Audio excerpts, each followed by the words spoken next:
Ok, então vamos lá. Nós paramos na nossa última aula falando aí dos antagonistas ou canal de cálcio, né? Onde nós falamos principalmente da anifedipina e da amlodipina. O uso clínico delas, né? Dos canais L, dos canais T e de cálcio. E eu destaquei a diferença farmacocinética dessas duas drogas. Ok? E a gente vai continuar, então, aqui o uso clínico. Bom, essa classe é uma classe que está sendo bastante utilizada, até como monoterapia, o tratamento da hipertensão arterial, principalmente, né, um paciente mais idoso. Eu não sei se eu cheguei a comentar com vocês, já fazem 15 dias, né, sobre que esses fármacos eles têm uma ação melhorada à medida que vai envelhecendo. Eu falei isso para vocês? Acredito que sim. Falou sim. Né? Falei, né? Então, esse efeito também é importante, tá? Essa classe também tem um efeito redutor da mortalidade na hipertensão, semelhante aos diuréticos, os beta-bloqueadores e os IECAs. Quando comparados a outros antihipertensivos, parece reduzir mais eventos cerebrovasculares e menos eventos cardíacos, além de possuir maior propensão a desencadear insuficiência cardíaca. Contudo, em média, o efeito da mortalidade é similar. Então, veja, tem algumas características, né, dessa droga que ainda são discutidos, né? Mas vem se percebendo que o uso desse fármaco reduz muito mais aqueles eventos, né, de isquemia cerebral, algo nesse tipo, tá?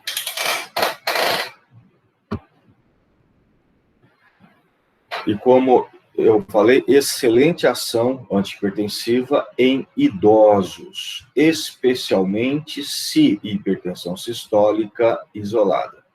Então, no idoso, né, esses fármacos, eles funcionam muito bem. E uma das razões, né, é aquele predomínio de receptor alfa que eu já comentei com vocês. Na raça negra, eficácia é bastante superior aos beta-bloqueadores e aos IECAs. Tem, então, também um componente genético aí, né? A associação com IECA tem duas vantagens. Os IECAs reduzem o edema maleolar relacionado aos antagonistas do canal de cálcio e tem ação vasodilatadora na arteríola eferente, né? Teoricamente protegendo contra hiperfiltração glomerular. Eu acho que eu não falei com vocês sobre o edema maleolar.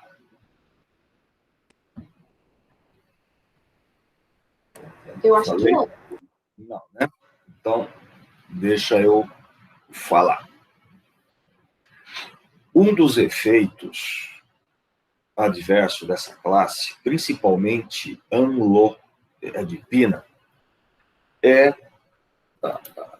a ocorrência, em alguns pacientes, de um edema a nível de tornozelo. Por isso que é chamado de edema maleolar, aquele ossinho que nós temos lá, o maléolo, ou edema pré-tibial, é a mesma coisa. Esse edema, gente, forma, assim, como fosse um colar no tornozelo. Fica inchadão, um negócio arredondado, mas bem a nível de tornozelo. É bem característico isso daí. E por que esse edema é maleolar?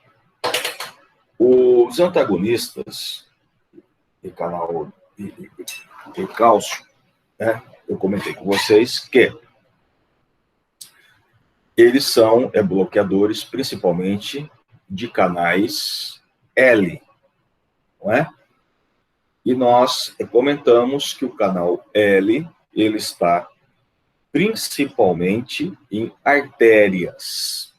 Eu não tenho canal L em veias, né? Então, o que vai acontecer? As artérias vão dilatar, aumentando o fluxo, chegando mais sangue até o membro inferior, o pé, né? Ele vai receber um fluxo maior de sangue. Só que quando esse sangue todo ele tenta retornar pelas veias, as veias não estão dilatadas. Então esse fluxo ele não consegue entrar pelas veias e vai gerar um acúmulo de sangue a nível capilar, lá nos pés, né? E esse sangue acumulado acaba aumentando a pressão hidrostática, gerando aumento de permeabilidade capilar e extravasamento de líquidos. E aí, então, que forma esse edema maleolar. Bem, isso acontece principalmente em pacientes, né, que não andam muito, né, em pacientes que não têm,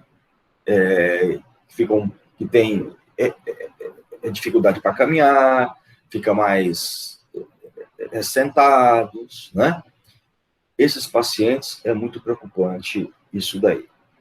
Bem, e por que, então, que está lá no slide, que quando ele é associado ao IECA, né, ou também ao BRA, que não tem mais, pode ser também um BRA, evita esse tipo de edema. Então, é o seguinte, que os IECAs, ou BRA, eles vão promover também uma venodilatação. Eles acabam também dilatando as veias, né? E aí, então, abrindo mais as veias, esse fluxo vai passar mais pelas veias e vai diminuir a congestão capilar. E aí vai reduzir o edema ou não dar a chance de se formar, né, esse edema. Tudo bem, gente? Entendido isso? Tudo bem. Sumiu a apresentação. Eu não estou entendendo, o microfone foi ruim. Sumiu a apresentação da tela, professor. Não, é que eu tô explicando para vocês. É que quando eu coloco a apresentação, eu não consigo vê-los. Ah, tá, entendi. Mas deu para entender. Deu para entender o porquê disso? Deu sim. Sim, professor. Beleza, então. Então, é por isso que está aqui, então, tá? Associado com o IECA, possui a vantagem de reduzir esse edema maleolar. Ok? E uma outra coisa é a vasodilatação na arteríola eferente, né? Teoricamente, protegendo contra hiperfiltração. Isso é o seguinte: o glomérulo tem arteríola aferente e arteríola eferente.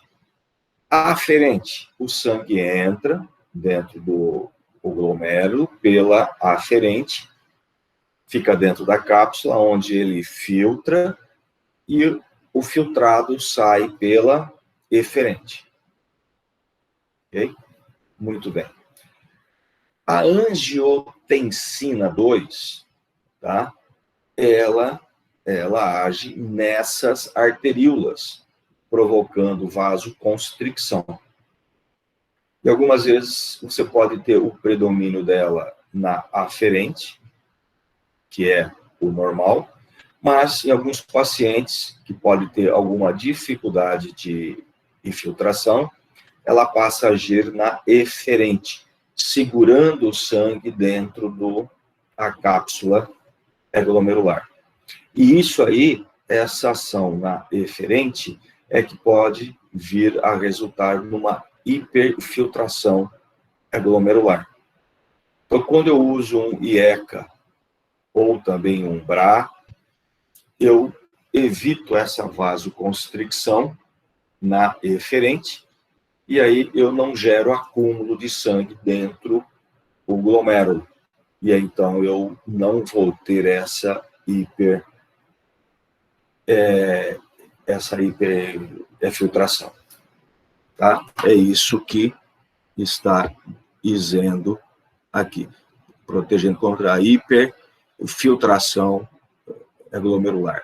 Então, eu, usando o IECA ou o BRA, a mesma coisa, eu não deixo acontecer a vasoconstricção da eferente. Eu passo a ter vasodilatação dela. E aí o sangue passa a sair mais rapidamente, não acontecendo acúmulo. Ok? Muito bem. Gente, estão entre os únicos antihipertensivos cujo efeito não é inibido pelos AINES. Veja que nós falamos aí, né?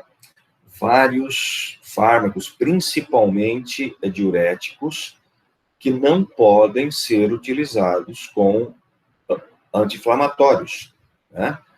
Porque os diuréticos e alguns fármacos necessitam das prostaglandinas para manter a sua atividade, né?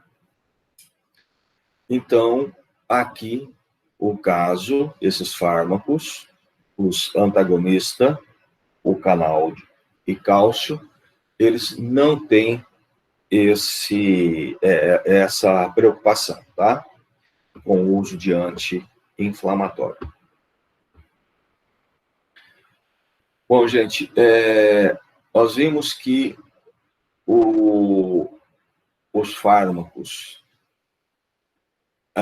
o verapamil, né, e o diltiazem, eles são utilizados principalmente em casos de arritmias.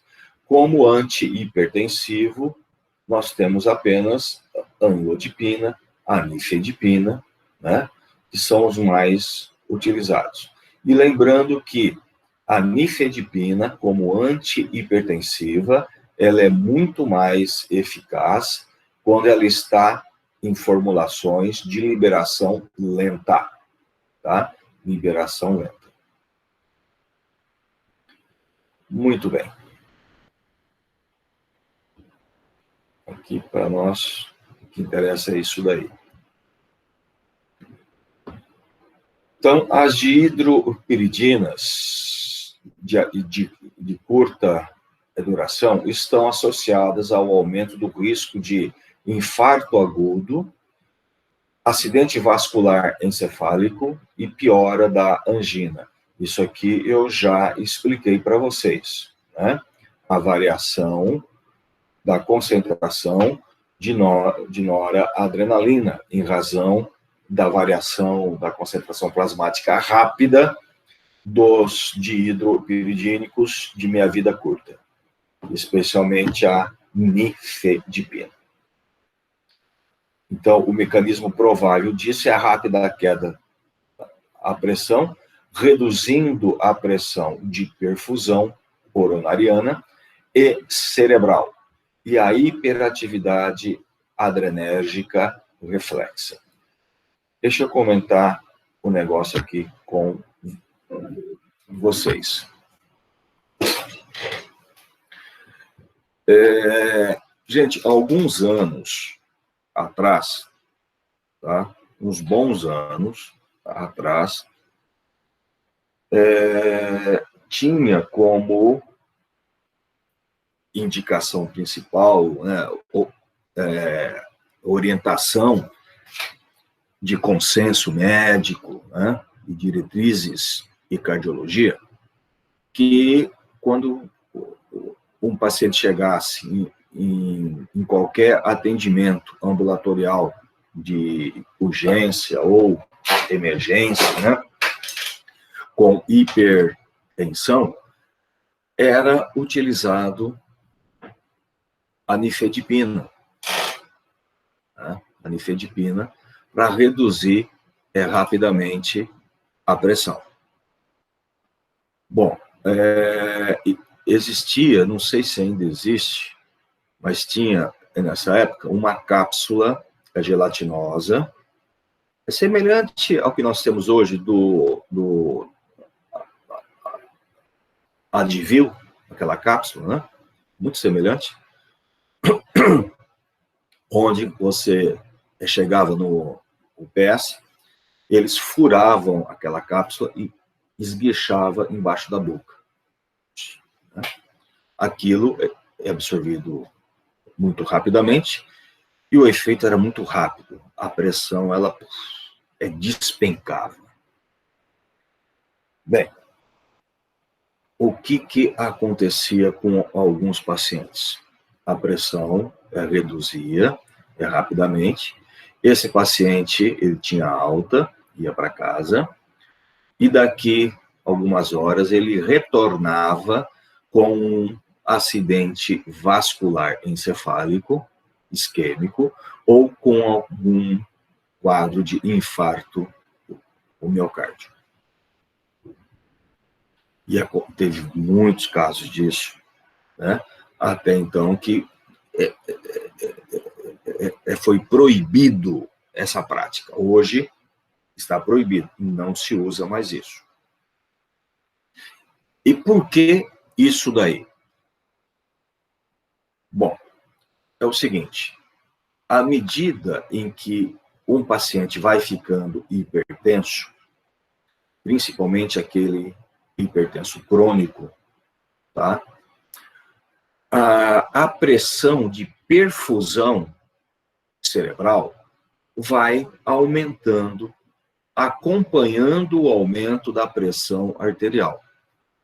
Então, aquele paciente que tem uma pressão alta, a pressão de perfusão cerebral dele também é alta.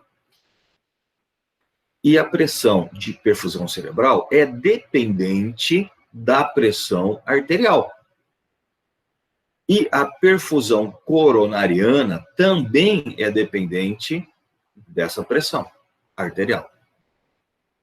À medida em que você reduz drasticamente, rapidamente a pressão arterial, você acaba perdendo a pressão de perfusão cerebral. Você não vai ter a pressão suficiente para mandar o seu sangue para o cérebro, ou para mandar o seu sangue adequadamente para as coronárias. Então, você perde essa irrigação. E aí, então, acontecia o infarto, ou acontecia o acidente vascular encefálico. Tudo bem, gente?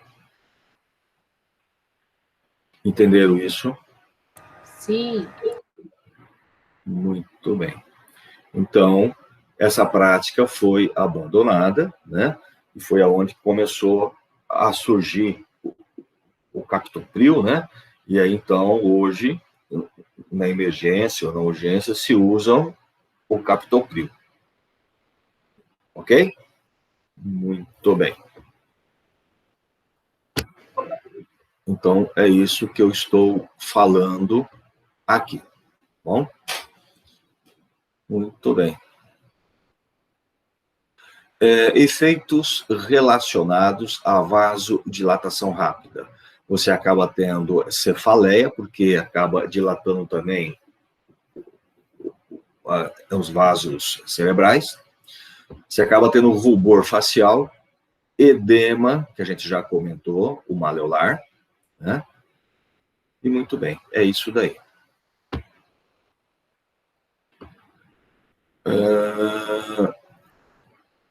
O diltiazem e o verapamil pode levar a uma descompensação da insuficiência, mas como a gente está falando de hipertensão, isso não interessa para a gente agora, tá? Se se fala verapamil, não interessa para a gente. Aqui a gente já falou, isso aqui está praticamente repetido. Praticamente não, está repetido. A gente, um efeitozinho, tá, que pode aparecer com qualquer um, tá? Não é só aqui com o verapamil, não. Mas você pode ter uma constipação intestinal, tá? Essa constipação intestinal pode acontecer, por quê? Porque o músculo liso intestinal também tem canal de cálcio, né? E ao bloquear os canais de cálcio, você pode estar aí bloqueando também o canal do cálcio do músculo liso intestinal. E é onde você pode ter aí a constipação.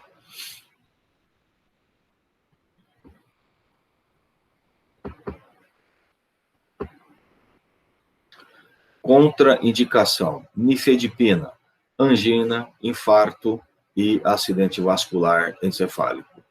Verapamil e diltiazem não interessa para a gente, mas ele está mais relacionado à disfunção ventricular, né, que você vai perder o cálcio, e a insuficiência cardíaca. Então, gente, a inibição do fluxo de cálcio pelos canais L, com consequente inibição da liberação de cálcio pelo retículo sarcoplasmático, né? Esse aqui é o efeito principal que esses fármacos fazem: inibir o canal L e diminuir a liberação de cálcio. E aí o cálcio calmodulina diminuindo, menor ativação das sinases, né, de miosina, com menor contração muscular, o músculo liso. A cálcio-troponina diminuído, maior inibição a troponina sobre as proteínas contráteis. E aí você tem o relaxamento. Aqui só está explicando o que acontece, né, a nível de transdução e sinal. Aqui a gente já falou, né? Gente, esses fármacos, eles podem provocar os reflexos simpáticos, né, que são maiores em pessoas com atividade barro-reflexos normais. O idoso tem menor atividade funcional, então por isso que esses fármacos também funcionam melhor no idoso, né? Esses reflexos são bem menores. E uma característica deles é não provocar a retenção de sódio e água, como outros fármacos podem promover. Então, é por isso que, muitas vezes, você consegue manter o tratamento com o antagonista de cálcio em monoterapia. Você não precisa estar associando outros fármacos, tá? Porque ele não leva à retenção de sódio. O que precisaria aí, né, já estar associando a diuréticos. A nifedipina não afeta a condução através dos nós. Então, não vai interferir a nível de frequência, né? Nódulo atrioventricular, o nódulo sinusal, né? O verapamil e diltiazem, menos, retardam a recuperação do canal de cálcio, comprometendo a condução pelos nós. Então, aqui, esses dois podem, sim, interferir a nível de nós. Por isso que são utilizados mais como antiarrítmicos. O verapamil e diltiazem são potencialmente perigosos em associação com beta-bloqueadores, né? Porque o beta-bloqueador, ele já vai lá reduzir a força e reduzir frequência cardíaca, né? Pelo bloqueio de beta-1. O verapamil e diltiazem acabam fazendo a mesma coisa por diminuir cálcio. E aí você pode ter uma potencialização de efeitos, né? Resultando aí até em parada. Então, por isso que essa associação é potencialmente perigosa. Aqui está o que eu já falei para vocês, né? Uso geral. Abaixo de 40 anos, a normalização IPA é em torno de 20% só. Veja como eles funcionam muito pouco. Aos 50 anos, em torno de 50%. Agora, acima de 60 anos, a normalização já sobe para em torno de 80%. Ok? E eles são, então, bastante eficazes, né, em monoterapia, na hipertensão leve a moderada.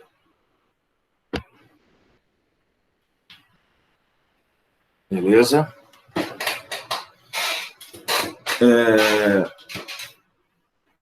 Formulações de liberação rápida não são indicados para tratamento de manutenção em razão das variações da concentração plasmática.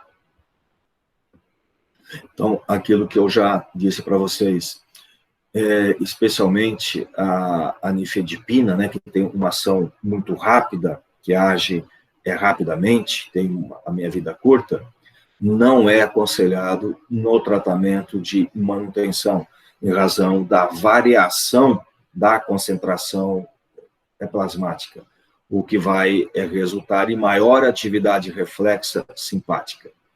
Então, esses fármacos, como a nifedipina, se for utilizado em tratamento de manutenção, precisa dar a preferência para a liberação lenta, né? Aí nós temos várias formas de liberação, tá?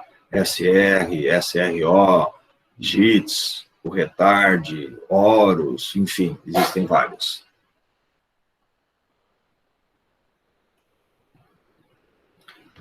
Então, alguns efeitos colaterais que a gente já mencionou aqui, né? Constipação intestinal pode dar, edema, né? Cefaleia, náusea, tonturas, dispneia, astenia, tudo isso pode ser percebido com todos eles, tá? E aí, o verapamil e o diltiazem, né, não devem ser associados a beta-bloqueadores, que a gente já falou, pelo perigo do cardio depressor, né? A nifedipina, isradipina, amlodipina podem apresentar taquicardia, vermelhidão no rosto, cefaleia, tá? Efeitos amenizados com preparações de liberação lenta. Menos a amlodipina, tá, gente? Que a amlodipina já é, ela mesma, ela propriamente já tem aí a liberação lenta dela, né? Ela é absorvida mais lentamente, tem um início de ação mais lento, né? Então, ela não tem essa preocupação. Tudo bem?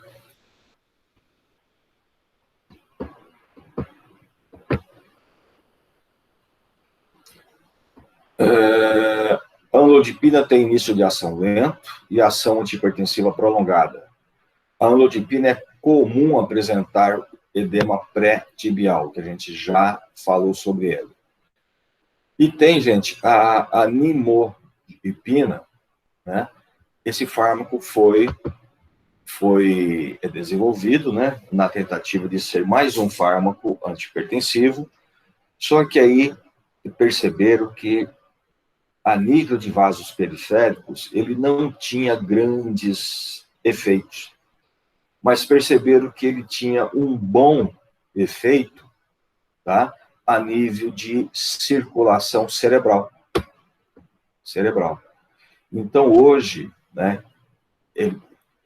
a gente usa muito ele, e ele passou a ser usado quando ele foi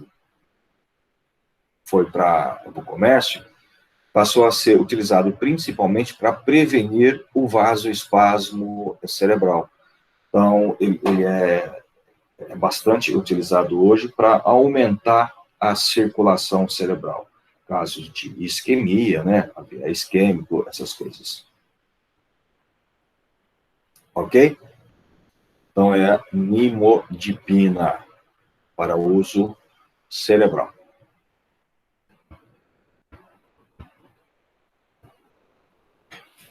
Tem algumas interações que a gente já comentou, né? O verapamil com a digoxina aumenta a concentração plasmática da digoxina. Isso pode ser perigoso porque a digoxina também, a faixa de segurança dela é muito pequena, né? Muito estreita, né? Então a gente acaba tendo aí intoxicação pela digoxina. E, mais uma vez, beta-bloqueador e verapamil pode precipitar insuficiência cardíaca e até parada. Então, não devemos utilizar.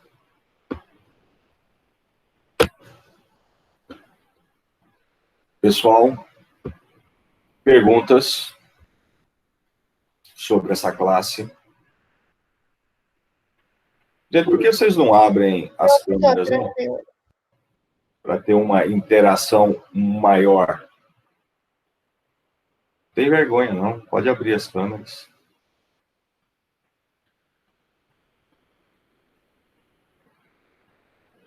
Jura? Vergonha. Ai, meu Deus do céu. E aí? Alguma dúvida sobre esses fármacos, antagonista de cálcio? Tá tudo certinho? Tudo certo. Beleza. Então a gente vai passar para outra classe. Ok?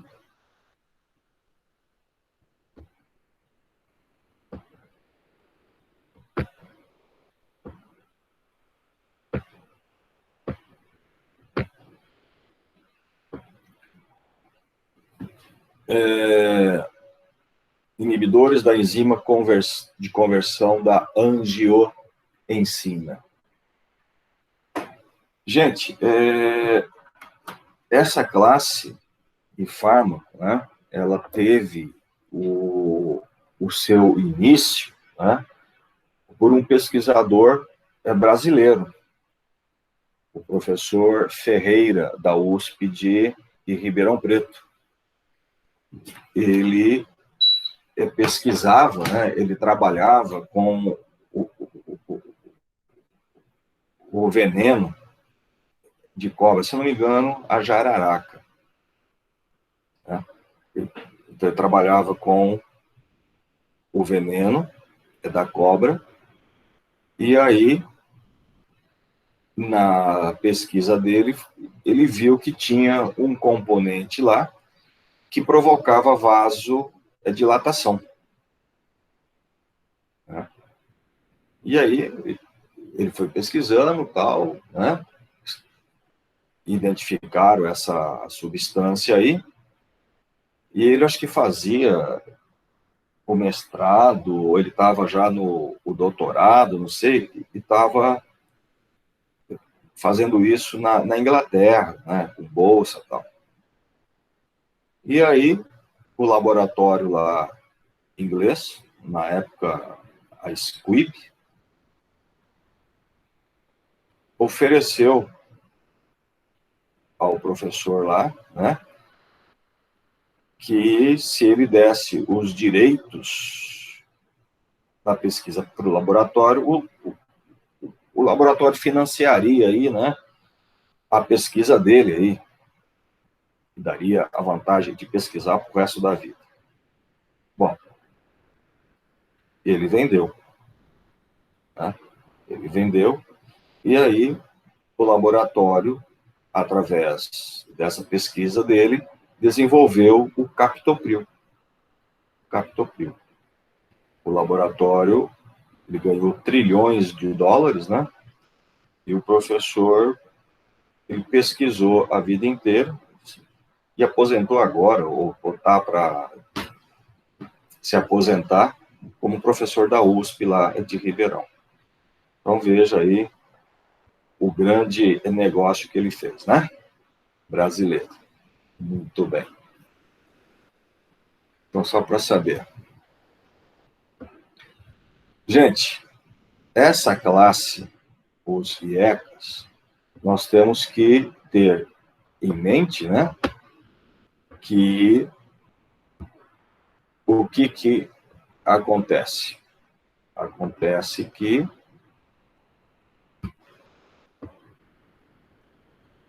nós temos lá no rim, né, a produção de renina, né, aqui pelo aparelho justa-glomerular. A renina vai para a circulação. E a nível de fígado, nós também temos a produção do angiotensinogênio, que também vai estar na circulação. Então, renina e angiotensinogênio vai dar origem à angiotensina 1. Angiotensina 1. Muito bem. Aí, essa angiotensina 1, né, ela vai sofrer ação de uma enzima que é produzida pelo endotélio vascular. Só que o pulmão é um órgão que mais tem endotélio vascular. A área endotelial pulmonar é muito grande, né? Muito grande. Então, você acaba tendo maior endotélio, consequentemente, maior área para a produção de ECA. Então, por isso que sempre se fala, se relaciona ECA a pulmão. Tá? Então, o pulmão produzindo ECA, essa ECA vai para a circulação, e essa ECA vai pegar a angiotensina 1 e transformá-la em angiotensina 2. Tá? Angiotensina 2. Beleza? Muito bem. Então, vejam aqui, gente, uma coisa importante, tá?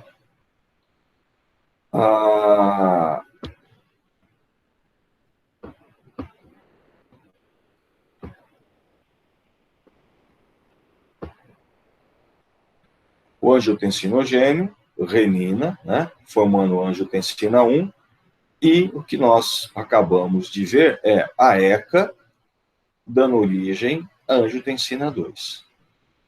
E a gente fala muito em angiotensina 2, né? Angiotensina 2, angio 2. Mas veja, não tem somente angio 2, né? Eu tenho a angio 3, a angio 4, eu tenho a angio 19, eu tenho a angio 17.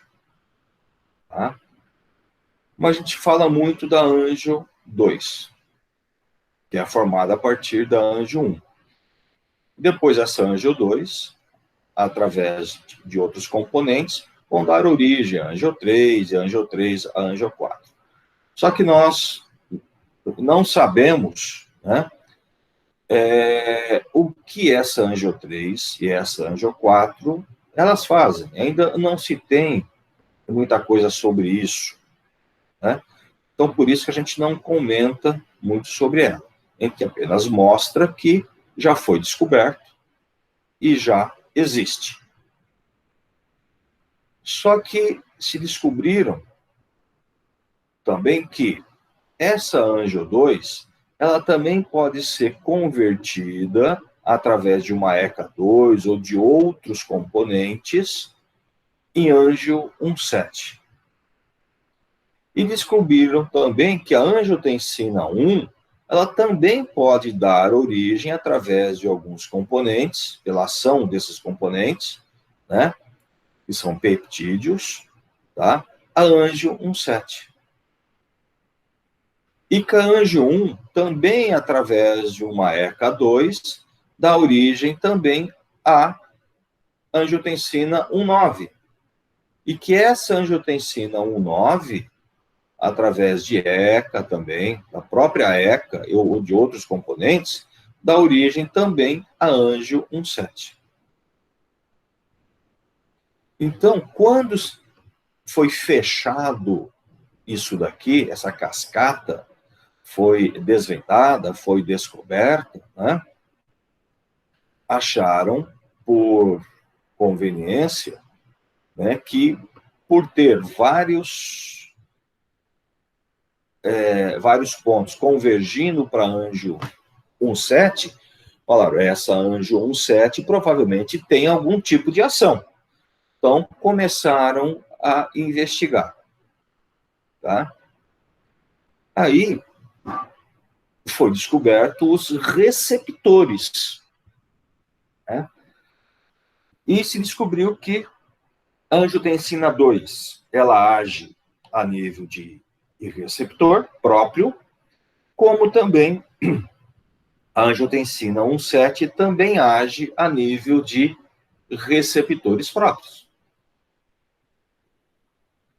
E aí nós temos os seus receptores.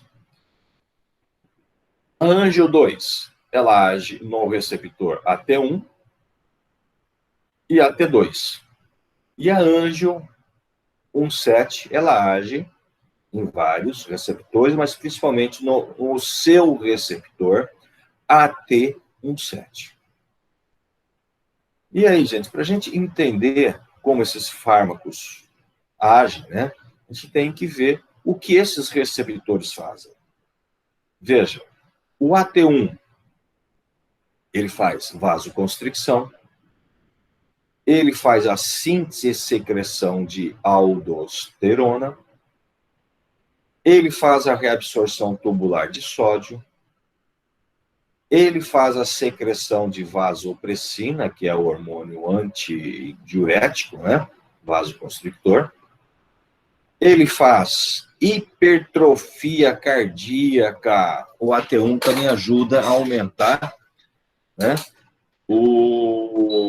os níveis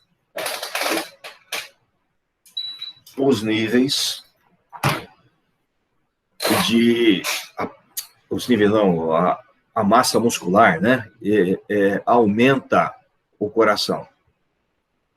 Isso também faz a proliferação de células musculares lisas e gerando o remodelamento vascular, o vaso fica mais remodelado, mais calibroso, né, mais rígido. A atividade noradrenérgica periférica, modulação central da atividade do sistema simpático, controle central da osmolaridade, formação de matrizes, arritmias e reperfusão. Ou seja, gente, a atividade do AT1 é a atividade responsável pela hipertensão arterial, não é? Veja, tudo que promove aqui vai levar ao aumento da pressão arterial. Ok? O AT2, desenvolvimento fetal e diferenciação celular, apoptose celular e reparo tecidual, antiproliferação, inibição do crescimento celular,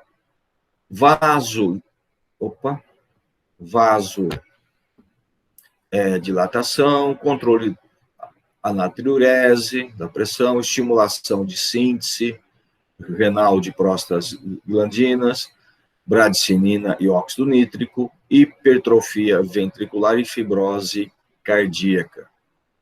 Bom, veja, essas atividades do AT2, algumas delas são até para se contrapor, né, ao AT1, como vasodilatação, né, antiproliferação. Então, esse AT2, ele acaba impedindo um pouco aí, ou controlando um pouco a ação do AT1, né? Apesar dele também poder gerar hipertrofia ventricular e fibrose cardíaca. Isso é importante. Bom, e o AT17, gente? AT17. O que o AT17 faz? Ó, vasodilatação, potencialização da bradicinina, que é uma vasodilatadora, ação antiproliferativa, natriurese, antidiurese, inibição da tepase de sódio nos túbulos proximais, então com maior diurese, redução da arritmia de hiperfusão, facilitação do barro reflexo, que são aqueles controles fisiológicos de pressão. Então, veja, gente, aí nós temos algumas dessas ações, né, da Angio 2 e da Angio 17.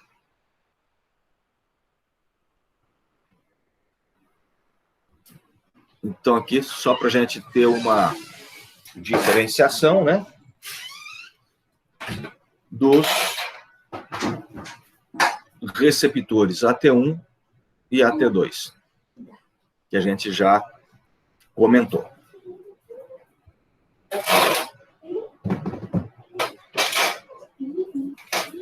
Muito bem.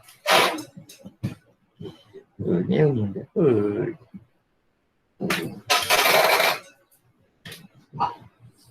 Então, aqui, a renina mais angiotensinogênio, angiotensina 1, né? Depois, isso aqui, dando origem à angiotensina 2 e a angiotensina 1,7. A angio 2 se ligando ao AT1 e a T2. Então, veja as ações do AT1 e as ações do AT2. Então, aí a gente já comentou esse tipo de ação. Vendo bem aqui, tá? A atividade do AT1, aumentando a pressão, vasoconstrição renal, né? A contração de células mesencliais, inibe a renina, liberação de aldosterona, efeitos tróficos, enfim, todas essas atividades. Aqui é mais ou menos a mesma coisa, aqui. Muito bem.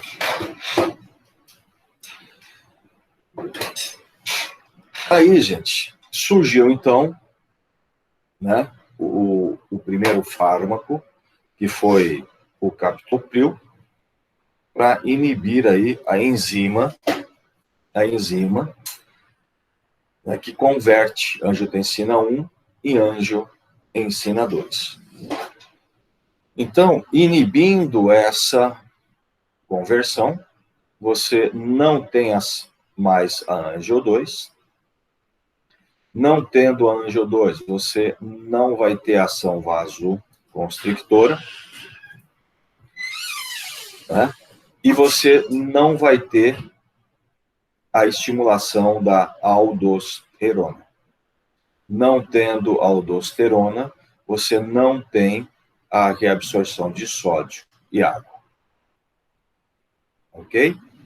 Então, veja, com a inibição, inibindo aqui, né, a produção de angio 2, eu evito a vasoconstricção, eu evito o aumento de aldosterona, que passo a não ter mais a reabsorção de sódio e de água.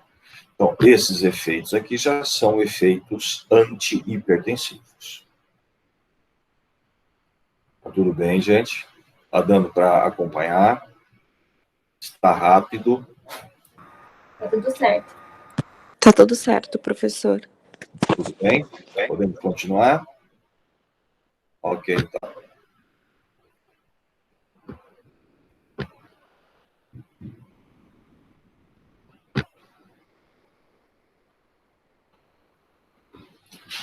Aqui é praticamente a mesma coisa que a gente já comentou. Muito bem. Angiotensinogênio, renina, angiotensina 1, ECA, angio 2. Né? Aí eu tenho a angio 2 e a angio 2 vai se ligar ao AT1. E aí, quais as atividades que eu passo a ter? Opa, desculpa. Né? Eu passo a ter, então, essa ligação da angio 2 ao AT1. Eu passo a ter vasoconstricção, remodelamento cardíaco, né? Aumento do inotropismo. Eu passo a ter, com o aumento da aldosterona, eu passo a ter a retenção de sódio e automaticamente a retenção de líquido. Né? Aí, gente, o que vai acontecer? Quando eu uso o IECA, tá? O IECA vai inibir aqui a enzima, eu diminuo a angio 2 e eu aumento a angiotensina 1 e eu aumento a renina. Isso é o que vai acontecer. Então, os IECAs aumentam a angio 1, diminui a angio 2 e aumenta a renina.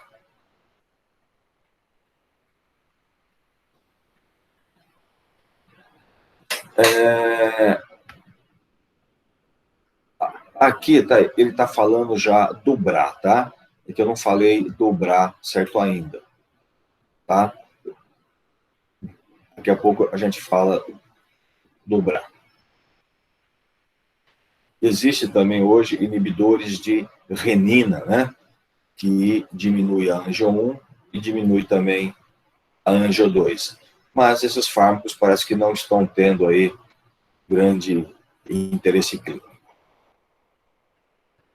Aqui é tudo a mesma coisa que a gente já disse.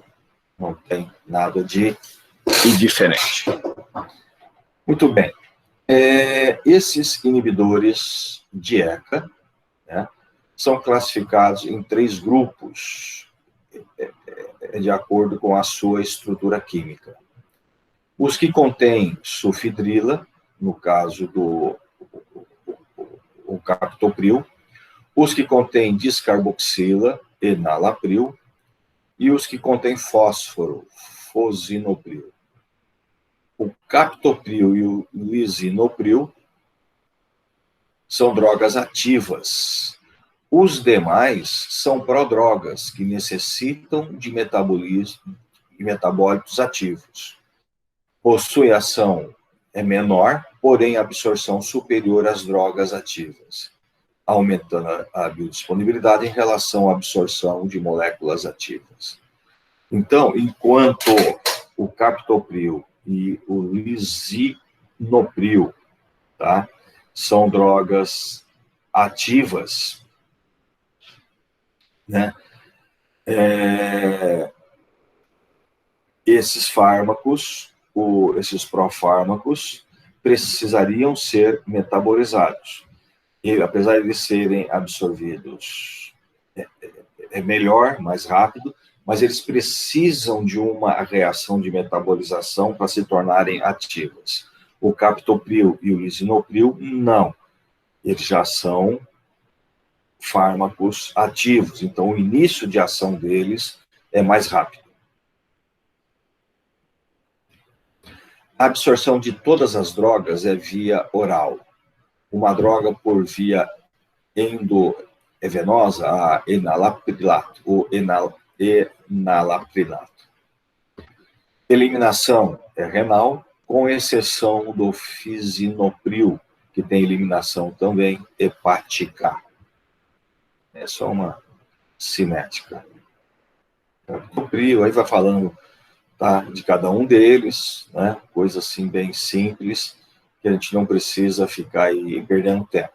Só uma coisa importante aqui, o captopril. O captopril, a administração dele é oral, 1 hora antes da refeição, tá? Isso aqui é importante. Por quê? Porque o captopril, ele se perde na alimentação, tá? Ele se perde.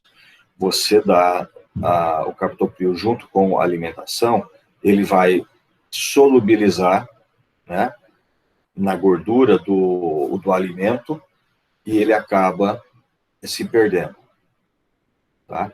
Então, você tem que dar ele assim, pelo menos 1 hora longe das refeições do captopril. Muito bem, aqui não tem nada de interessante, tal, só mesmo. Então, é um inibidor da enzima de conversão da angiotensina, que impede a produção de angio-2, potente vasoconstrictor, né, que é angio-2.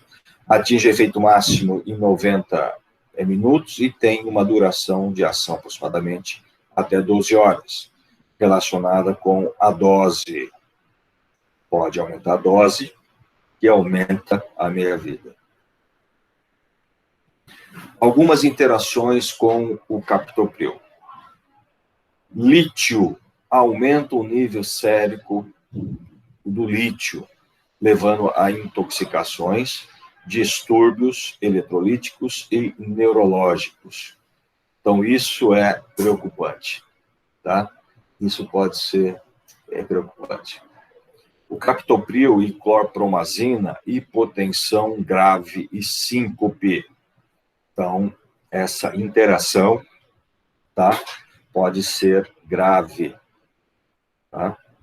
Anti-inflamatórios. Reduz o efeito hipertensivo dos IECAs. Não é efeito hipertensivo, tá? Anti-hipertensivo, né? Reduz o efeito anti-hipertensivo dos IECAs. Pela diminuição da síntese de prostaglandinas estimulada por eles. Então, veja, os IECAs também estimulam, tá, as prostaglandinas. E isso é uma ação importante. Todo fármaco antihipertensivo que gera aumento de PG não pode ser associado aos AINES, aos FINES.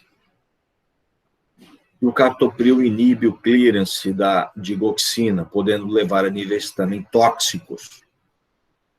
Isso também é preocupante, uma vez que a digoxina, a faixa de segurança dela é muito pequena, é estreita, né? Então, se o captopril inibe a eliminação dela, a excreção dela, Veja que só um pouquinho que seja que ela fique acumulada, ela já pode alcançar níveis tóxicos. Ai, ai, já estou com sono de novo. Efeitos adversos dos IECAs. Muito bem. Gente, um dos principais efeitos adversos dos IECAs é a tosse. Tá? Alguns pacientes apresentam tosse, e essa tosse é persistente, é uma tosse seca, né, que persiste. E por que essa tosse? Veja bem, nós vimos que o pulmão, né, tem uma área de endotélio vascular muito extensa. Então, temos lá muita ECA. Tá? A ECA, gente, além dela fazer a conversão de anjo 1 para anjo 2, a ECA faz uma outra coisa importante. A ECA, ao mesmo tempo que ela faz a conversão de anjo 1 para anjo 2, a ECA, ela degrada, ela quebra, né, a bradicinina, que é uma vasodilatadora. Quando você inibe a ECA,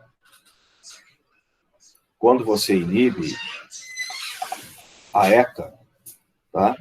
Você inibe a degradação.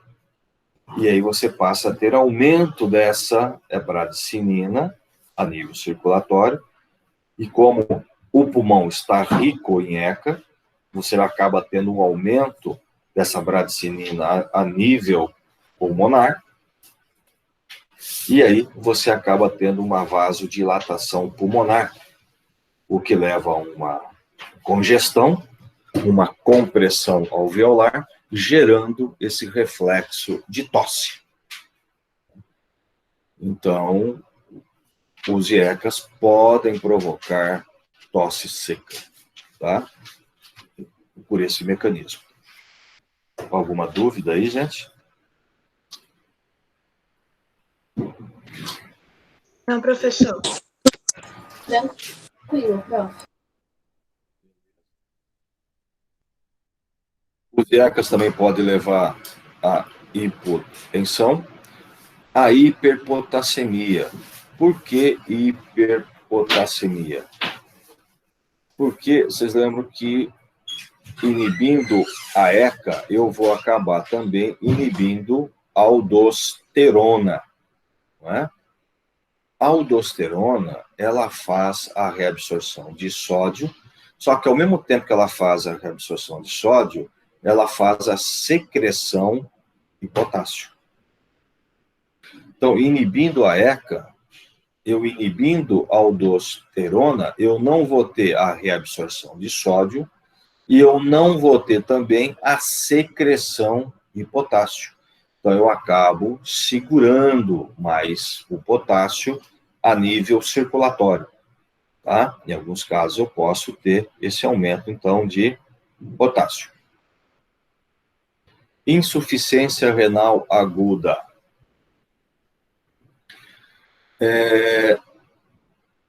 Lembra que eu disse ainda há pouco que a angiotensina 2, ela age a nível das arteríolas renais, aferente e eferente.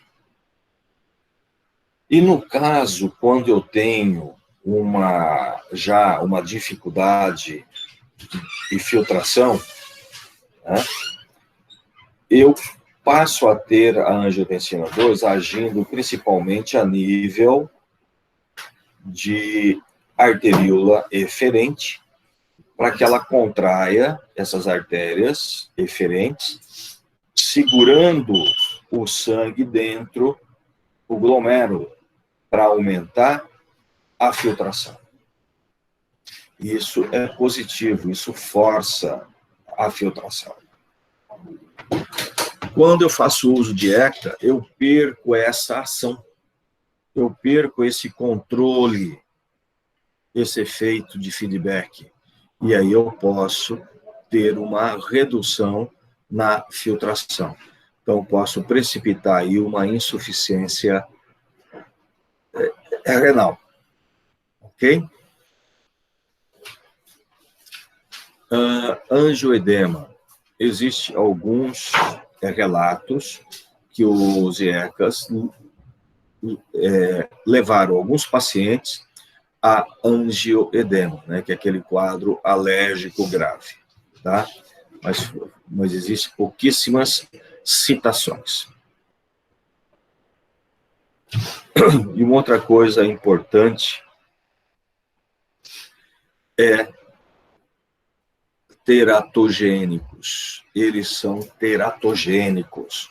Então, o captopril, os IECAS, né? Os IECAS como um todo, e também os BRA, que a gente vai comentar, eles não podem ser utilizados na gestante. Eles são teratogênicos, tá? É um grupo de fármaco bastante utilizado, uma eficácia muito boa, e não pode ser utilizado em gestante. Por isso que a gente comentou, né, que a metildopa ainda é utilizada para esse grupo, né? É gestante. Ok? Só deixa eu voltar aqui atrás um pouquinho.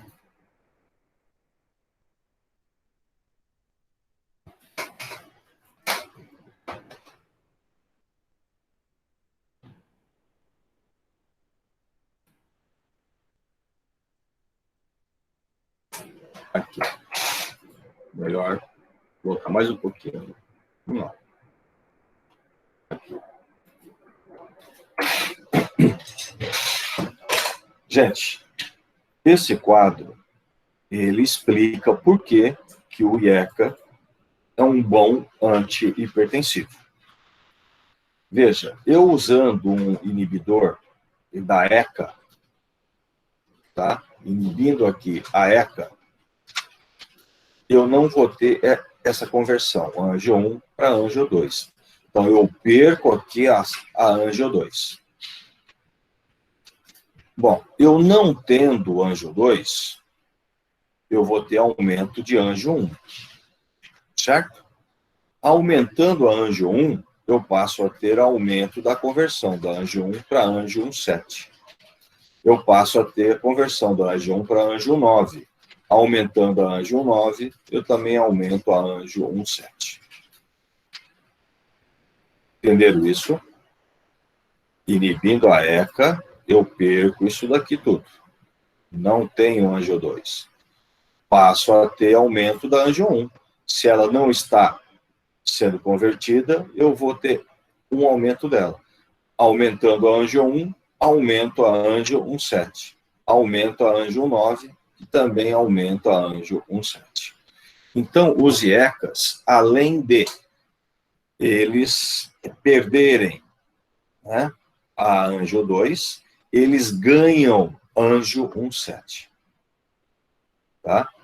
Então, veja, eu perco toda essa ação de AT1, eu perco tudo isso daqui e eu ganho tudo isso daqui. Então, eu acabo tendo aqui, na realidade, uma potencialização, né, dos efeitos de angio 1,7. Por isso que esses fármacos são muito bons. Tudo bem, gente? Entenderam isso?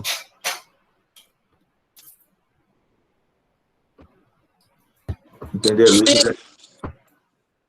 Sim. Tudo bem?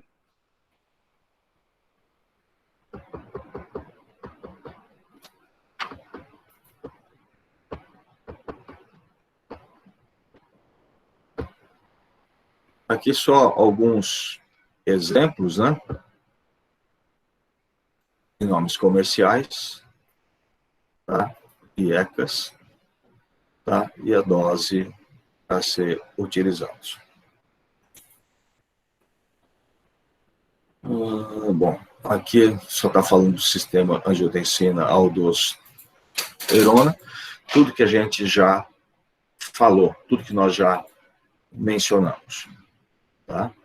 Ação da angio-2, vasoconstricção, né? Vasoconstrição das arteríolas aferentes e eferentes, em condições fisiológicas, e quando há um predomínio da aferente, porém, em condições de hipotensão da artéria renal, predomina a eferente.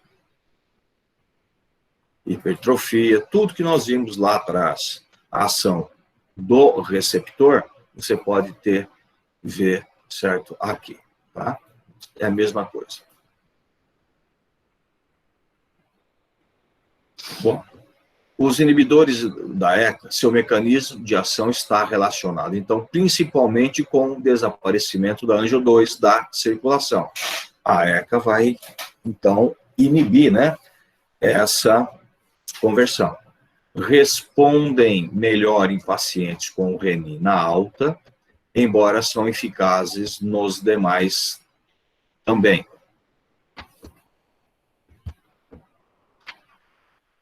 O bloqueio da ECA gera uma exacerbação do sistema cinina-calicreína, provocando vasodilatação através do fator relaxante do endotélio. Aqui é o óxido nítrico, né, e prostaciclinas. Grande vantagem de não ativar o sistema simpático.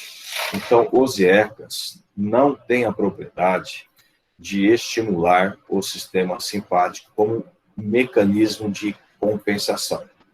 Então, isso é muito bom, é uma grande vantagem.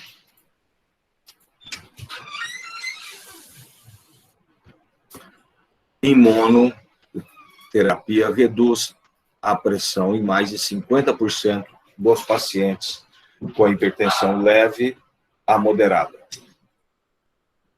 Em geral, respondem melhor em brancos do que negros e jovens do que idoso, tá? Então, essa é a preferência do uso desses fármacos, mais em jovens do que idoso, mais em brancos do que negros, tá? É um fator genético ali. Eles, hoje, a gente vai ver que eles são bastante utilizados também na insuficiência cardíaca. Né? A insuficiência vai ser um dos nossos próximos assuntos, né? E a gente vai falar disso daí. Após o infarto, também são utilizados, né? O paciente, quando infarta, ele vai utilizar o IECA, e pacientes que correm alto risco de cardiopatia isquêmica também usa o IECA.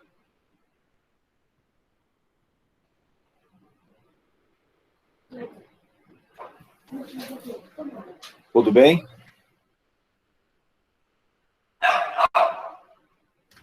Alguns efeitos adversos. Oi? Alguém chamou? Não, você falou tudo, né? Alguns efeitos adversos que a gente também já comentou: hipotensão, hipotassemia, função renal, tudo isso aqui a gente já comentou.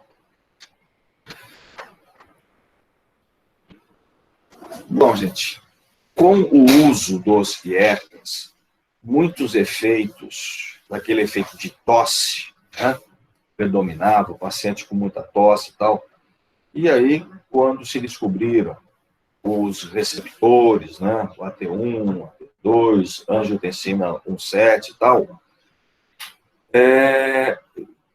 levantou aí, né, o interesse de se bloquear o receptor e não mais a própria angiotensina. Então, aí surgiu uma nova classe, né, de fármacos que foi designadas sartans,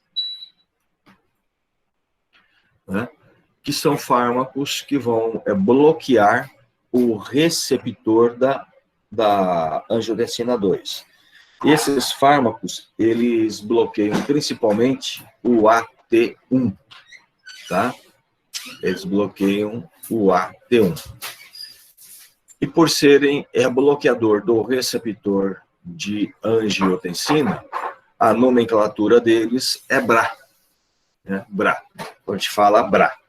Então, os BRAs antagonizam o efeito da angiotensina 2 nos receptores AT1, presentes na musculatura dos vasos, acarretando uma vasodilatação arteriolar e venosa, semelhante ao efeito dos IECAs. Naquele caso que nós falamos agora há pouco, do edema maleolar, eu posso utilizar também o BRA, tá? Não somente o IECA, mas como também o BRA. E funciona muito bem. Então, aqui eu tenho angiotensinogênio, formando renina, formando angiotensina 1, a ECA converte a angiotensina 1 em angio 2, e aí o BRA, que coisa! E aí o BRA vai bloquear o receptor, tá? Ele vai bloquear aí o receptor da angio 2, que é o receptor AT1. Então, ele age a nível de receptor. Tá? Então, o BRA, se atinge isso aí a gente já comentou. Eficácia antihipertensiva dos antagonistas da angiotensina. Veja, em monoterapia, tem uma eficácia de 50. Monoterapia em dose máxima,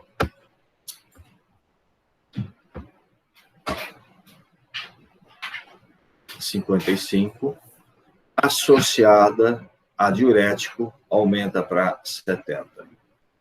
Então, veja, esses fármacos, tá? Quando eles são associados a diuréticos, tipo o tiazídico, né? A hidroclorotiazida, né?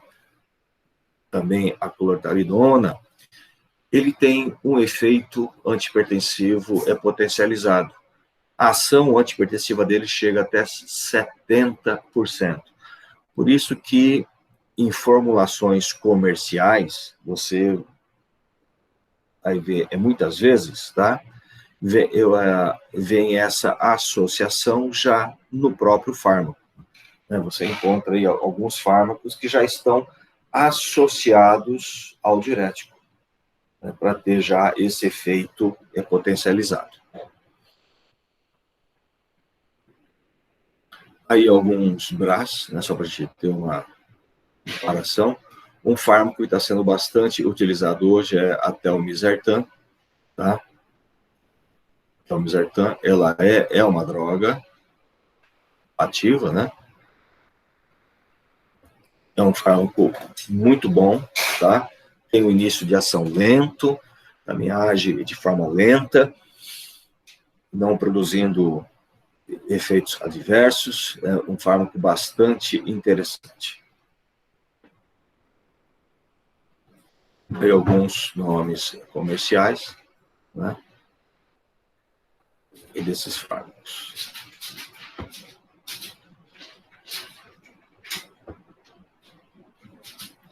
Veja aqui, interessante, né?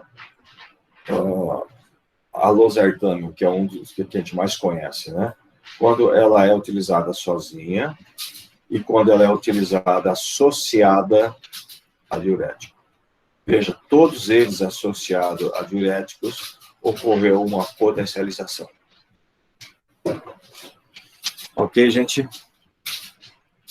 Efeitos adversos, os mesmos 12 ECAs, menos um.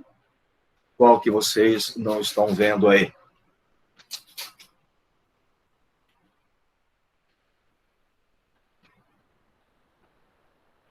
Qual? Não ouvi. De tosse? Esses fármacos não têm tendência a provocar tosse. Por quê? Porque eles não inibem a ECA. eles não inibem a metabolização da bradicinina. A ECA, ela permanece, então ela continua degradando a bradicinina. Então, se eu não tenho aumento da bradicinina, eu não tenho o porquê ter tosse.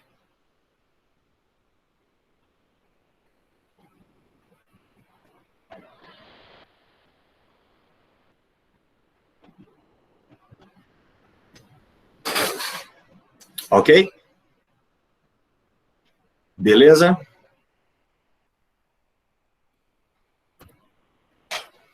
Muito bem, gente. Aí algumas interações para vocês verem, tá? E aí, até a nossa próxima aula.